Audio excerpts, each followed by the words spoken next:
Crypto Invest, The Future of Money, novamente aqui com vocês para compartilhar conteúdo de qualidade gratuito e hoje nós vamos falar a respeito dos protocolos de camada base, o que compõe ali o alicerce do ecossistema cripto.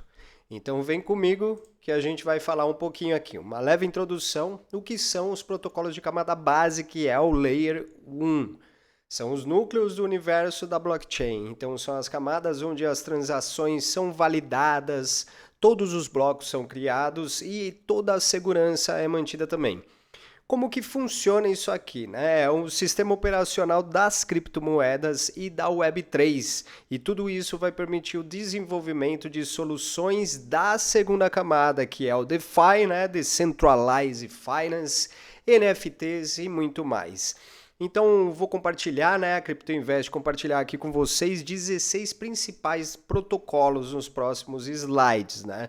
Procurar ser breve, dar um overview aqui de cada um e os principais destaques ali, funcionalidades, tá? Então, nada mais, nada menos aqui, falar o primeiro em questão é o Bitcoin BTC. Então, a gente sabe aí, né, criado por Satoshi Nakamoto ali no ano de 2009, o Bitcoin foi realmente o primeiro ativo digital que a gente pode considerar descentralizado, tá?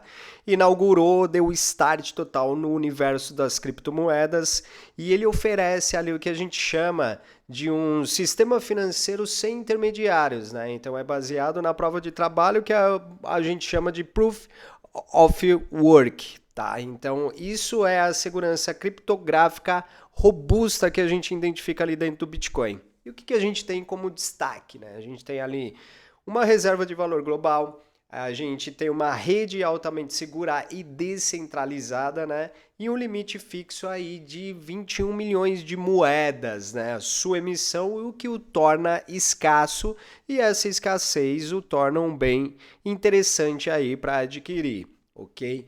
Passando para o segundo ponto aqui, Bitcoin Cash. Então, aqui um pouco mais recente, né, ali data do ano de 2017, de um fork, né, um fork ali a comunidade, quando a comunidade se une para fazer ali uma modificação no protocolo de uma criptomoeda, tá? Então, é um fork ali do Bitcoin.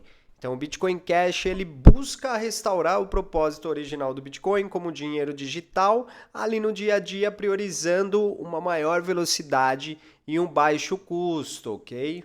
E quais seriam os principais destaques nesse caso, né? Então, os blocos ali da blockchain são maiores, a gente consegue evidenciar transações mais rápidas, as taxas são reduzidas para os pagamentos cotidianos e aí a gente tem um foco em acessibilidade e adoção comercial, tá legal? Passando aqui para o Ethereum, também muito famoso aí no universo da criptoeconomia, dos criptoativos. Ethereum ele transformou ali a blockchain, trazendo uma plataforma programável, tá? Então é o berço ali dos contratos inteligentes, onde a gente vai ter ali NFTs, o DeFi, né? E sustenta a grande parte aí da Web3, tá? Então a gente tem ali uma transição para o Proof of Stake, tá? Então, Proof of Work ali no Bitcoin, aqui Proof of Stake, né? E reduz o consumo energético drasticamente. O que a gente tem como destaque aqui? A gente tem, obviamente, os contratos inteligentes, né? E os aplicativos de apps ali, os aplicativos descentralizados, tá? Ali dentro do Ethereum a gente tem uma forte comunidade de desenvolvedores, né? Então é uma base da inovação dentro da blockchain, ok? Quando a gente vai ali para o Avax, o Avalanche, a gente tem 3 pontos que a gente pode evidenciar aqui, que é velocidade extrema, modularidade e aplicações empresariais. Então o que seria ali dentro da velocidade extrema? Na velocidade extrema a gente tem uma finalidade de transação em segundos.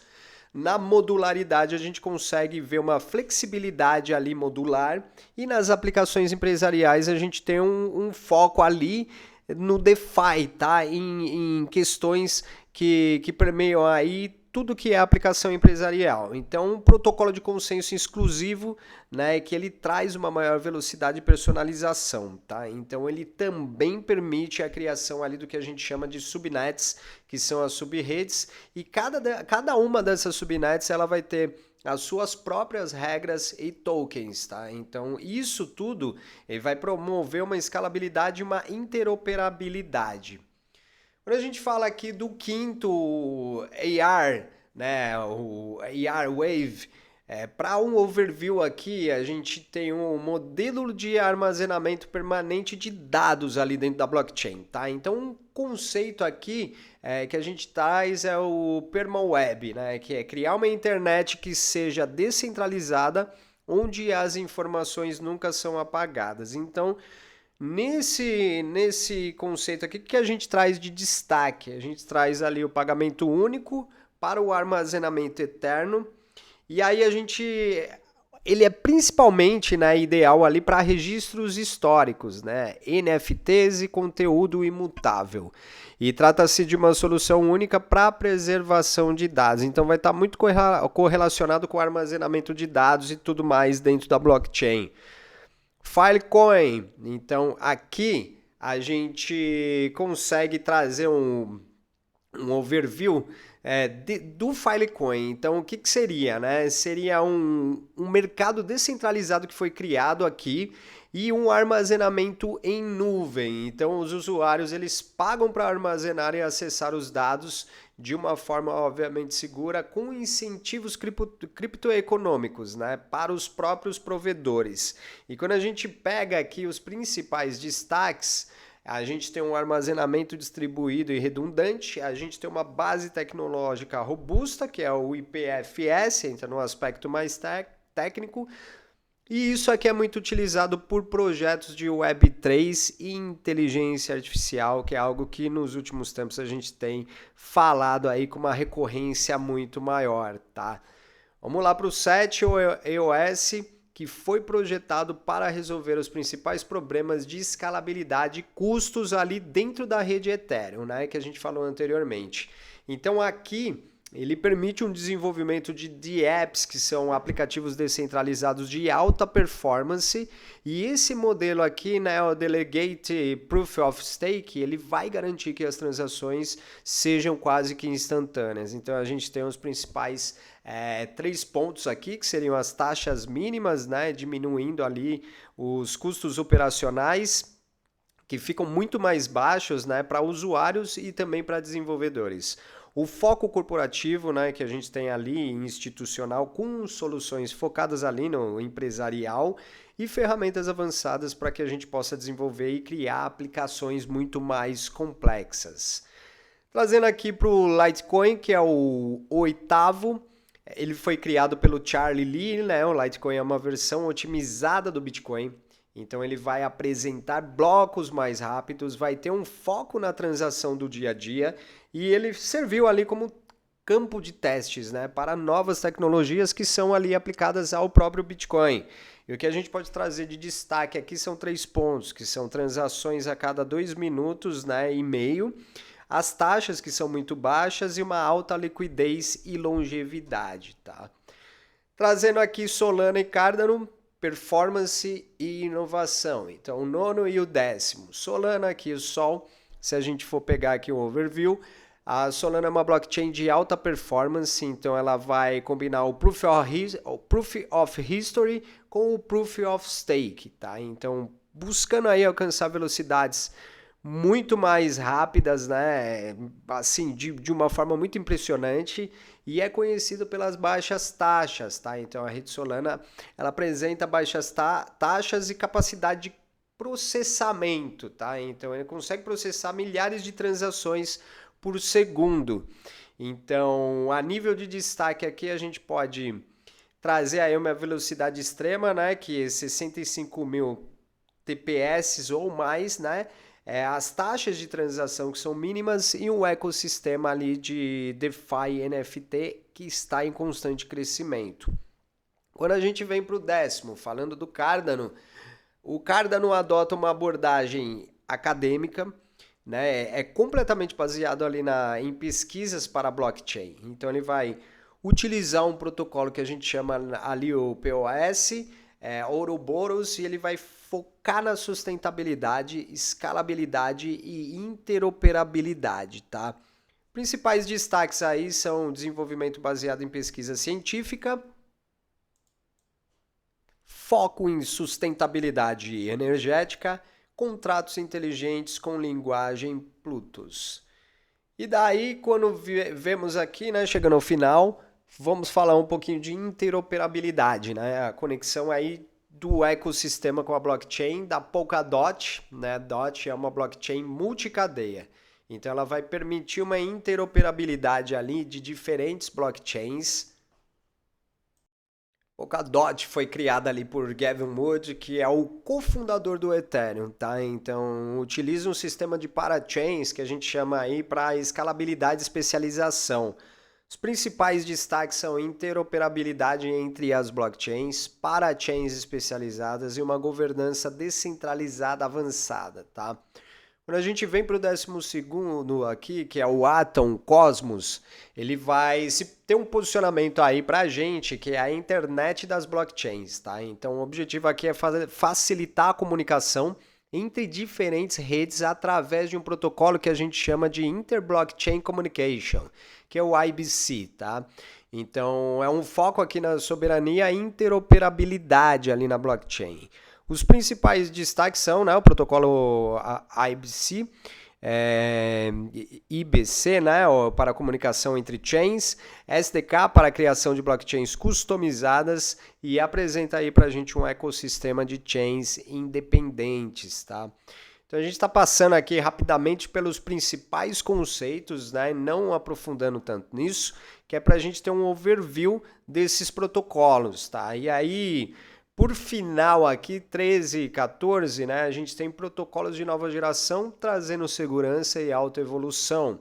Então o Algo, né, Algorand, que utiliza o mecanismo de consenso Peer Proof of Stake, e ele vai trazer uma segurança, escalabilidade, descentralização, tudo isso simultaneamente, tá? O foco principal aqui é em aplicações financeiras e contratos inteligentes de alta performance, tá? Os principais destaques são a finalidade instantânea de transações, Carbon Negative, né, neutro em carbono, e o foco em finanças tradicionais, né, os CBDCs. Tá? Então, depois a gente pode aprofundar cada ponto disso aqui, né? Trazendo mais um overview mesmo para vocês. No 14º a gente tem o Tezos, né? O XTZ, que é uma blockchain autoevolutiva, né? Então ela vai permitir ali a gente fazer um upgrade sem hard forks, né? Sem aquela mudança ali da comunidade intervindo através de um sistema de governança on-chain. Então ele utiliza ali o que a gente chama de Liquid Proof of Stake e foca em contratos inteligentes formalmente verificáveis, né? Os principais destaques são uma governança on-chain para upgrades, contratos inteligentes verificáveis e um foco ali em arte digital, que a gente já viu bastante em NFTs, tá? Para finalizar o 15º e 16º, protocolos finais, escalabilidade e usabilidade. Então, o Near Protocol, que é uma blockchain que a gente fala ali, developer friendly, que utiliza sharding, né? Nightshade. Isso aqui tem tudo a ver com escalabilidade, pessoal. Então, ele foca no princípio ali da usabilidade e na experiência do usuário, tá? Então esse protocolo ele vai oferecer nomes de contas legíveis e onboarding simplificado, tá? Então o principal ponto aqui de destaque é o sharding para alta escalabilidade, uma experiência do usuário simplificada e vai ter um foco realmente nas aplicações de Web3 e mainstream, tá? Então, a gente consegue, antes de falar o 16º, em tempos aqui na gravação aqui da Crypto Invest para esse vídeo especificamente, o Bitcoin está entrando num ciclo de bear market, né? Que é um ciclo de baixa. E o pessoal, não, o Bitcoin vai derreter e tudo mais, tal. Criptoativos, envolvidos com criptoativos, está na hora de parar a pirâmide e ir trabalhar. Isso tudo que eu estou apresentando para vocês aqui, a gente consegue ver toda a correlação dos protocolos com os sistemas descentralizados, criação de aplicativo e não apenas de criptomoedas, tá? Então é um ecossistema que a gente trabalha ali dentro da blockchain, que são utilizados para finalidades empresariais. Então o que a gente quer esclarecer é que você não vai apenas investir numa criptomoeda, né, ou fazer um aplicativo descentralizado. Existem muito mais coisas ali trazendo a interoperabilidade e coisas complexas que ajudam até mesmo no meio empresarial. Então é o Web3, é o DeFi, tem muita coisa por trás disso e não apenas o Bitcoin. O Bitcoin é sim o precursor de todo esse ecossistema que a gente vê, né? É Ethereum, mas a gente tem muito mais coisa por vir ainda, tá? E pode sim, né, ser interessante para você que não entrou no mercado entrar num ciclo de baixa ali do Bitcoin, adquirir, né, o seu criptoativo, a sua criptomoeda, tá? Lembrando que isso aqui não é uma recomendação de investimento, tá? O nosso objetivo aqui é educar e elucidar para a gente ter um mercado muito mais maduro aqui no Brasil. Falando do 16º ponto aqui, que é a Polygon, que a gente chama de Matic, é uma solução de scale para a Ethereum, tá? Então, a Ethereum que vai oferecer sidechains compatíveis com EVM, isso aqui vai permitir transações rápidas e baratas, né? Então, mantenha a segurança dentro da rede Ethereum como uma camada base. O que a gente pode evidenciar aqui de destaque é a compatibilidade total da Polygon com o Ethereum, as taxas que são extremamente baixas e um ecossistema DeFi robusto, Go DeFi. Né, pessoal? Então, era isso que eu gostaria de passar para vocês. E para finalizar, a gente vai falar um pouquinho aqui do futuro dos protocolos de camada base. Né? A gente já tem muitas coisas aqui que estão em trâmite, estão tracionando. Tem um monte de conversa aqui de regulação no Brasil, tem muita coisa para acontecer, tá? Finalizando o ano de 2025 e iniciando 2026, a gente deixa o convite para você consumir os conteúdos aqui. Estamos sim com o objetivo de formar uma comunidade aí de agentes de ativos digitais, ativos virtuais, né? Já para a gente fomentar uma nova criptoeconomia com segurança, né? Com equidade aí, com educação, que as pessoas tenham conhecimento. E fica aí o convite para, se você se interessar, além do... Nós temos um treinamento, né? Tem todo o conteúdo gratuito, mas temos um treinamento também que a gente pretende aprimorar para a formação de agentes, né? Futuros agentes aí para a nova criptoeconomia, fomentar, criar uma comunidade realmente forte dentro desse mercado. E daí fica o link em algum lugar deste vídeo ou da rede social que você está assistindo, para que você clique e vá ver se é do seu interesse ou não. O objetivo é realmente trazer um custo bem sem tanta relevância e depois a gente fazer processos mais sofisticados, né? Para que se façam mentorias ou se crie uma comunidade para a gente realmente fazer algo profissional, tá? Mas o principal objetivo é trazer o conhecimento aqui gratuito para vocês. Pode ter certeza que a gente vai compartilhar muito mais coisa, tá? Falando do futuro dos protocolos aqui, os 16 protocolos que a gente apresentou, você pode até consultar dentro de um livro que é muito bom. Depois a gente vai fazer uma recomendação aqui, que é o do Rick Edelman, que são criptomoedas, né? O Rick Edelman, ele é o autor do best-seller do New York Times, né? Então, ali você consegue ver, aprofundar um pouco mais na parte de tudo que é relacionado a criptomoedas, o ecossistema, né? Os protocolos. E aí a gente trouxe um pouquinho aí do que tem aí na literatura relacionada a criptoativos, tá? Esses protocolos representam a diversidade e inovação do ecossistema blockchain. Cada um deles vai oferecer uma solução única, né? Então a gente tem aí vários desafios. Então eles trazem soluções para os desafios de escalabilidade, desafio de segurança, de descentralização e a própria usabilidade, né? Ali a experiência do usuário. Então, falando aqui os pontos, né, as principais tendências que a gente pode observar, é um foco que ele cresce na sustentabilidade energética, né? Porque se falar de mineração ali de Bitcoin, a gente vai entrar num outro aspecto, aí envolve energia sim. Tá? Priorização da experiência do usuário, como mencionei anteriormente, a interoperabilidade entre as diferentes redes existentes e uma especialização em caso de uso específico, tá? Então o futuro promete muito mais inovação, a gente colocou nessa frase aqui, Com protocolos híbridos, a gente vai trazer soluções de camada 2 mais sofisticadas e uma maior integração com o mundo tradicional. Depois a gente quer trazer um vídeo aqui mostrando para vocês uma plataforma onde a gente observa e você pode fazer reservas, assim como a gente tem em aplicativo aí de hotéis pelo mundo todo, a gente já tem para que você consiga fazer a sua reserva de hotel, as viagens pagando em cripto, tá? Então é isso que eu gostaria de passar para vocês. Fica aí o convite para quem quiser aprofundar um pouco mais em questão de atuar como agente ativo digital. E é isso, até a próxima. Falou, valeu, um abraço.